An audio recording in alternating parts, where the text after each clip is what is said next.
Hey guys, what's up and welcome to my channel. And if you saw my last video, you guys know what project I am working on this week. But if you didn't, let me catch you up. I am going to be making a pair of little cube ottomans this week, and I'm really excited. I've wanted a few of these down in my basement. They're a really functional piece of furniture. You can move them around really easily. You can of course use them as an ottoman. You can use them as a little side table, additional seating. And I'm also excited because for all of you non-sewers out there that I lose every time I get out my sewing machine, this project is for you. This is a no-sew ottoman. And I'm really excited to try out the technique that makes it a no-sew project. So with all of that being said, let's get started building these ottomans. Okay, before I head outside to start actually building the inner structure of these ottomans, I need to plan out my cut list because like most of my projects, I have an idea of how to put them together and build them, but I don't have all of the nitty-gritty details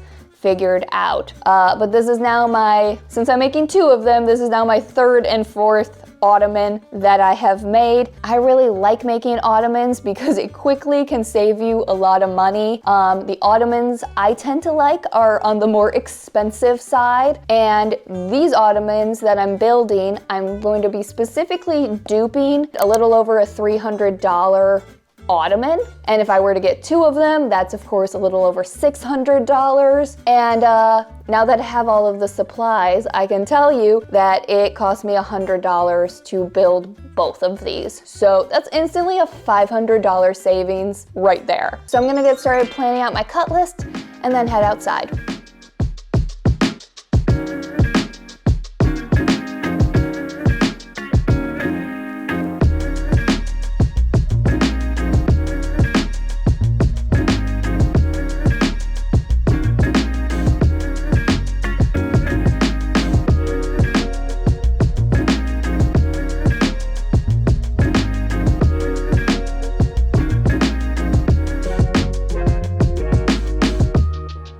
Did my husband bring home a beehive? Is that a beehive?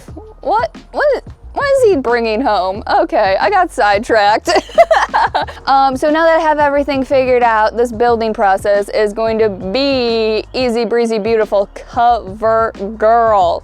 So I need 8 pieces at 8 inches, 8 pieces at 16 inches, and 8 pieces at 13 inches. And for my inner structure, I'm just gonna be using a bunch of scrap materials. Since I do a lot of projects, I am constantly having little 2x4 pieces left over and plywood left over, and I never get rid of them because I always think in the back of my head, one day there's gonna be a project I can use these for, and today is that day.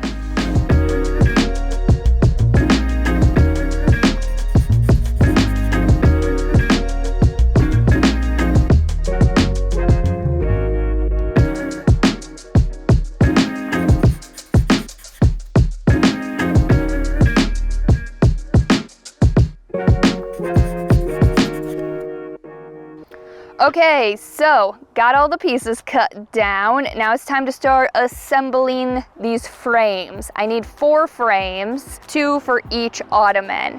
And to do that, I'm going to do 2 pocket holes on the ends of the 13-inch long pieces. If you don't have a Craig jig, you can just take normal wood construction screws and screw in at an angle. But before I get to making all of those pocket holes, I have to sand all of the pieces down.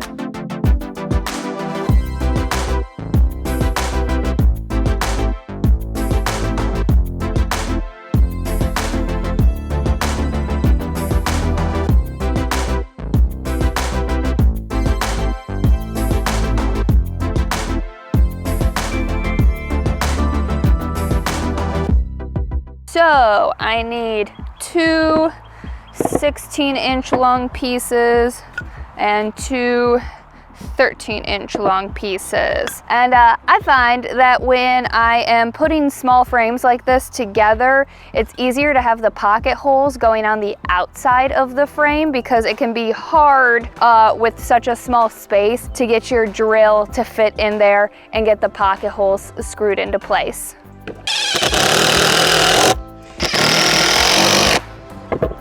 Tiny tiny, tiny warped. Not a big deal. Gotta put some pressure so that they line up nicely. This is where you need grip strength when boards don't line up nicely. Come on. Oh my gosh, come on. It's like I've never built a thing in my life. 16 on the money. 16 on the money. Oh my goodness. Okay, 1 frame down, 3 more to go.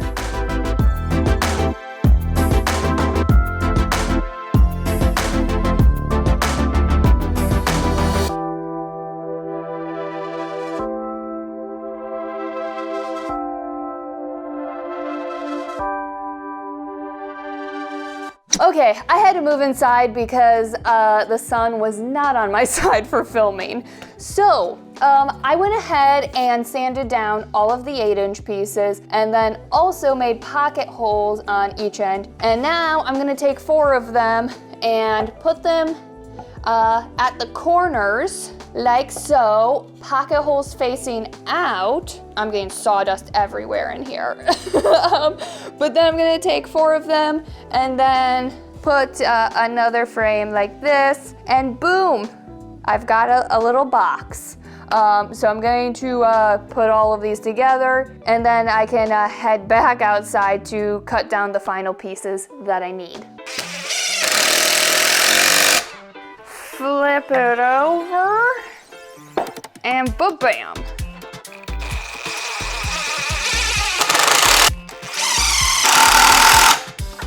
Okay. Now I just need a second one.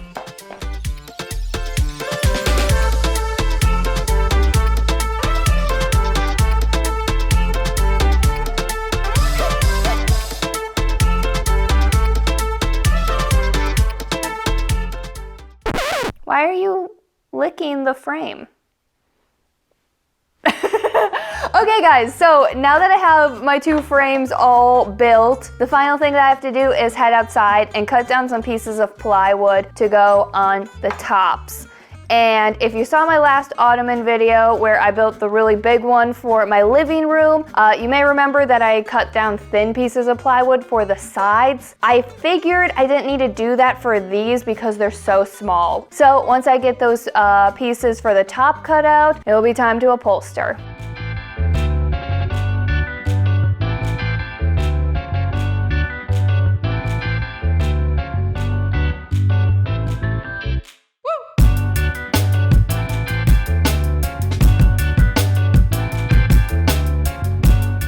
Do I have everything? Batting, foam, adhesive, scissors, yes.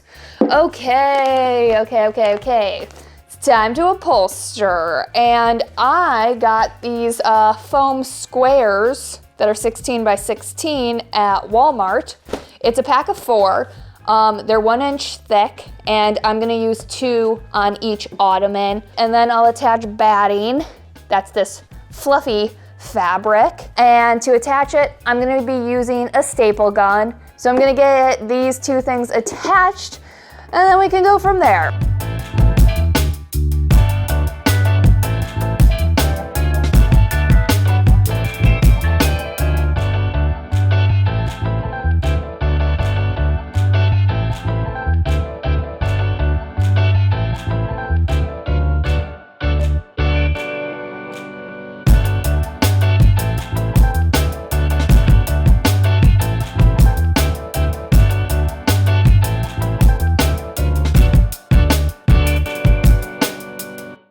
Coffee just hits, man. It just hits. Okay guys, it's a new day. I hit a point yesterday where I could have kept going, but I know myself, and had I kept going, I would have just like worked until these were done. And then I would have been working until like midnight or something like that, and I didn't want to do that. So I just stopped. So for the ottoman that I am duping, you obviously saw that I am going to be weaving the fabric, and I'm kind of afraid that when I weave the fabric that there might be areas where there are little tiny gaps, and then you would see this white batting underneath, and I don't want that to happen. So I got this black fabric that I am going to cover the batting with so that if there is gaps in the weaving, it's not as noticeable. And I'm gonna do the exact same method with this fabric that I did with the batting. I'm gonna cut a piece to go over the top and then cut a piece to wrap around the side. And then I can start working with the real fabric. Let's do it!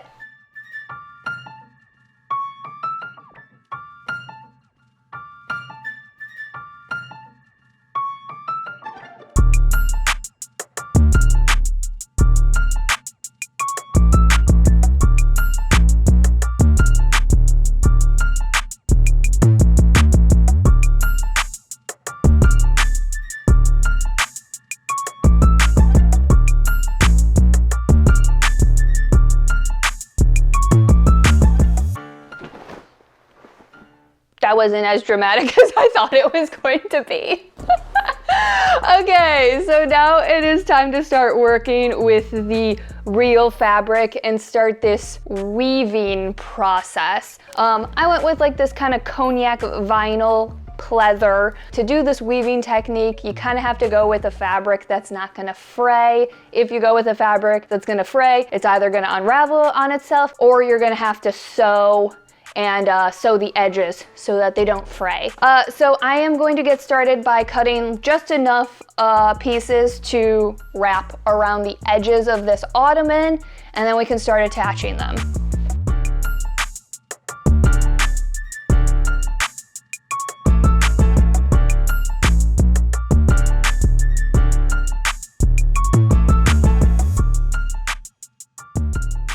So I did notice with the ottoman that I am duping that there is a variation in thickness of the pieces.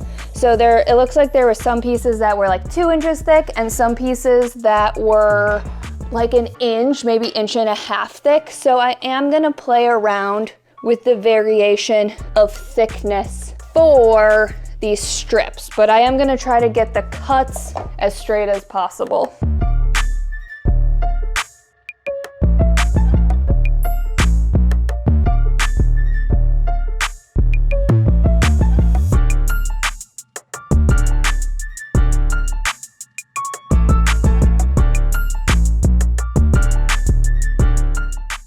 Okay, so as I work down the sides, what I'm doing is I'm stapling, wrapping all the way around, and then stapling over where I had stapled. And I am alternating which side of this corner I am stapling on. This will make it so that when I start working strips up the side, I'm able to cover up the staples so that when everything is said and done, it looks like there's no staples holding anything in place.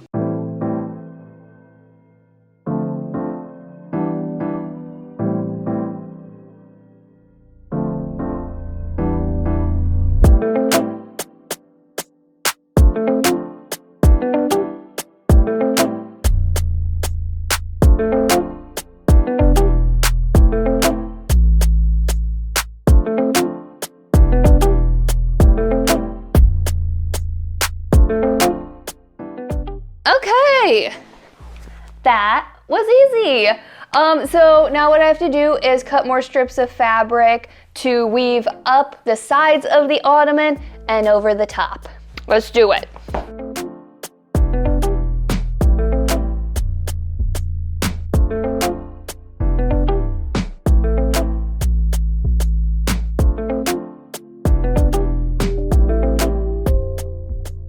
Okay, so I have all of my strips cut out, and now I'm just going to do a standard weaving of up and over every other piece on the sides. And of course, I'll start on this corner where the staples are, cover up the staples, and then alternate the next piece. And this should be pretty darn easy. If I run into anything, I'll let you guys know.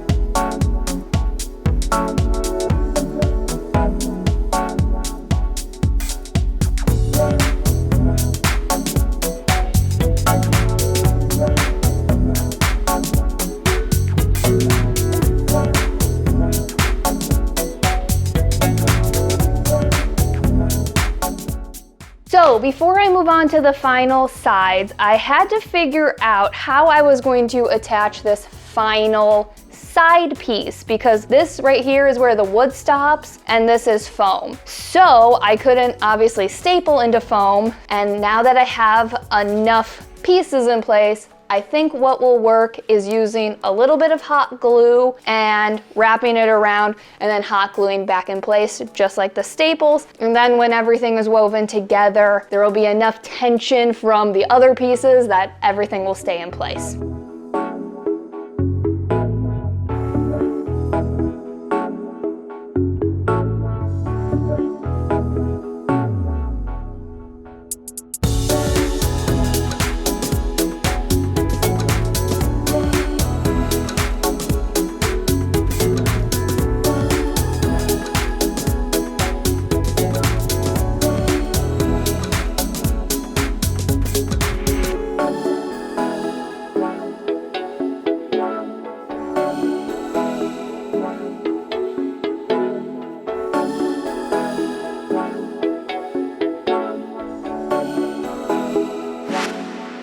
And that is it. I will say I think the second one did turn out just a bit better than the first one, but that's because with the first one, I learned that having a bit of gaps in the weaving in certain spots actually looks nice and gives a cleaner look around corners. But besides that, I think they both look really nice, and for $50 a piece, I can't really complain. And I had so much fun trying out this weaving technique. It was simple and easy to do. I hope you guys liked this video and project. As always, thanks so much for watching, and I will see you in the next one.